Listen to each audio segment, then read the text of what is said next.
Hey everybody, Splatterpunk Mike with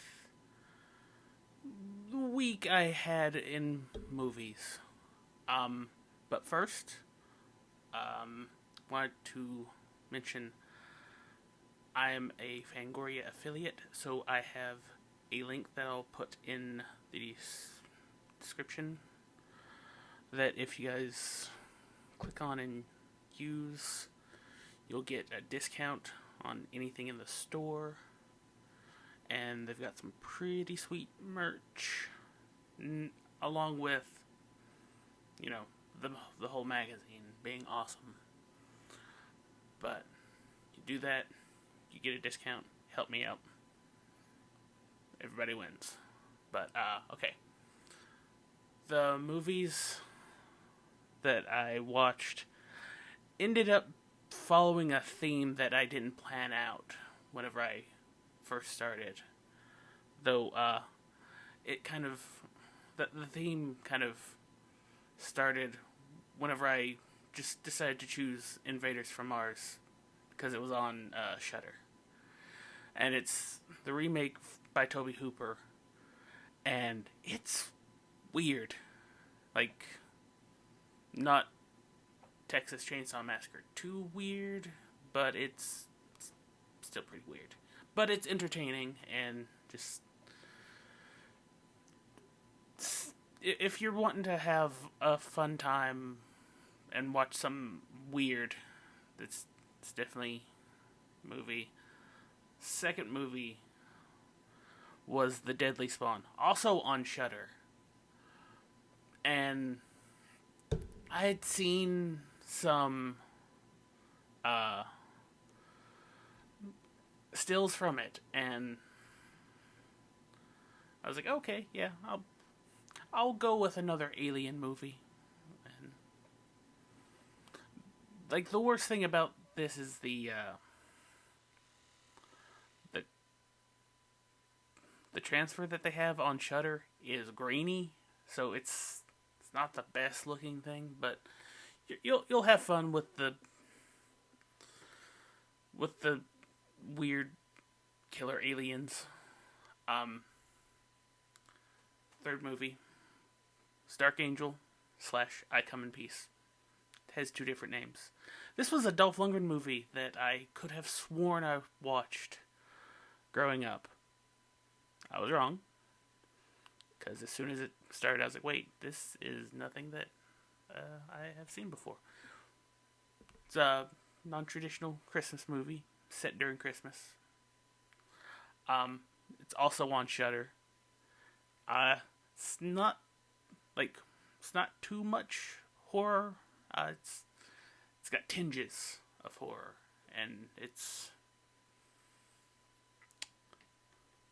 a fun watch, but it's not the best, but it's definitely not the worst. Fourth movie, Without Warning, another one on Shudder. I kind of stuck to Shudder real heavy because they had a whole playlist of it's just called Alien Encounters, and I mined it pretty heavily for some of the lesser known stuff because I did think about watching like They Live or The Thing because John Carpenter's awesome, but I decided to go with stuff that I hadn't seen and just kind of lesser known stuff. But Without Warning surprised the hell out of me because it has Jack Palance, Martin Landau, and a young David Caruso. And the biggest surprise was David Caruso, because I had like looked away during the opening credits, so I didn't see his name. I was like, "Wait, is that young David Caruso?" And after the movie, I quickly IMDb'd it, and I was like, "Holy crap, it's him!" But this was, Without Warning, one of the weirdest, like surprising things I watched because it it offers a lot of parallels with Predator. There was so much so like I had to like look and make sure that the Predator, the first Predator movie, came out after this, cause like, hot damn, like the Predator was pretty obviously heavily influenced by this movie and its plot, and one of the wildest things was the actor who portrayed the alien in this was the same guy who played the Predator in the first Predator movie. I think he was also the Predator in the second one, but he was like the Predator. So, like, share plot, similarities, and then also the same actor played the big bad in both. That was really weird to me. But fifth movie was The Seed. It was another Shudder movie, but this one, it was a Shudder original that came out this year. I think in March. And it's okay. The ending really killed it for me. Because there was like a swerve. I was like, where it was like, oh no, this just kind of flies in the face of everything, and then they kind of course correct. I'm like, oh, okay, yeah, I can get down with this. It's a little bleak, but not too bad. And then they swerve again. I'm like, no, stupid ending. But it's one of those Shudder originals that didn't exactly get that much hype, and it's not the worst movie, but it left me wanting something more than what the endings, or well, the ending, though it ended like 2 or 3 different times, but it just didn't mesh well with me. Then the next movie, it's kind of the one that influenced the entire theme, which was Nope. Watched that in theaters, and I think it might be my favorite Jordan Peele movie, just because, like, with Us and Get Out, the social commentary is just like right there. And this one, you kind of have to dig deeper, and I've not really had a chance to like just sit and think about it or anything.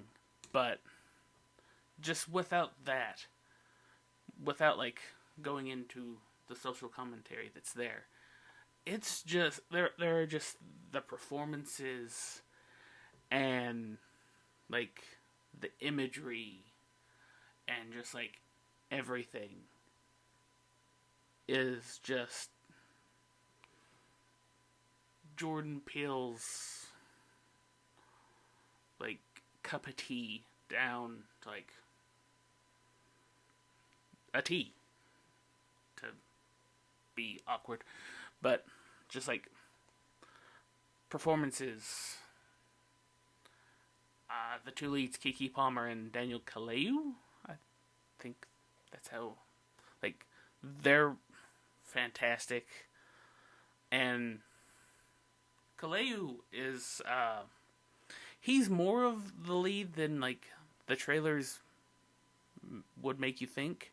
Because, especially with the main trailer that I've seen, with Keke Palmer just, like, being there, like, front and center at the beginning, is just kind of makes you think that, or it made me think that this is going to be focused on her, but it's more focused on him, and she's just like there, and that's just talking a little bit. And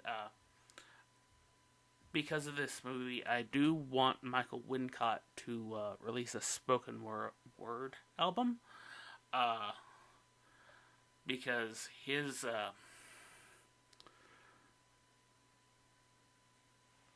reciting of one-eyed, one-horned, flying purple people eater is haunting. That's the best way to put it, and I don't really want to say too much else about it, but if you haven't seen it yet, I advise it. And I think it won the box office this weekend. I don't know. It made like 40 million, so it's not too bad. The last movie, one that I decided to watch because I'd seen bits and pieces of it on cable growing up in the 90s, because they would just play random stuff during the weekends during the 90s, was Fire in the Sky. And, like, there's a lot to talk about with it being based on a true story and all of that. But a lot of horror fans know it because of the alien abduction scenes and stuff. But, like, Robert Patrick's performance is something else. It's a tour de force. He's only like 2 years removed from being the evil Terminator in T2, and just like he doesn't really say much in that, and then like he puts a lot into this performance, and it is heartbreaking at times. And that's not even mentioning D.B. Sweeney's performance, and like how intense that is, especially whenever it comes to the alien abduction stuff. And just like all of the performances are fantastic, and like it's a PG-13 movie, and it does PG-13 horror really well. And it was early 90s, so still trying to figure out what you could do with PG-13, but it's still really good source of PG-13 horror. But I will have the links to my reviews in the description, along with the Fangoria affiliate link. I will hopefully finally have my Chattanooga Film Festival review recap, talking about what I watched and stuff, hopefully in a day or two, to have to deal with that. And then have my first interview with a couple of filmmakers from Chattanooga Film Festival that I have to edit, and hopefully that'll also be out much later in the week. But thanks for watching.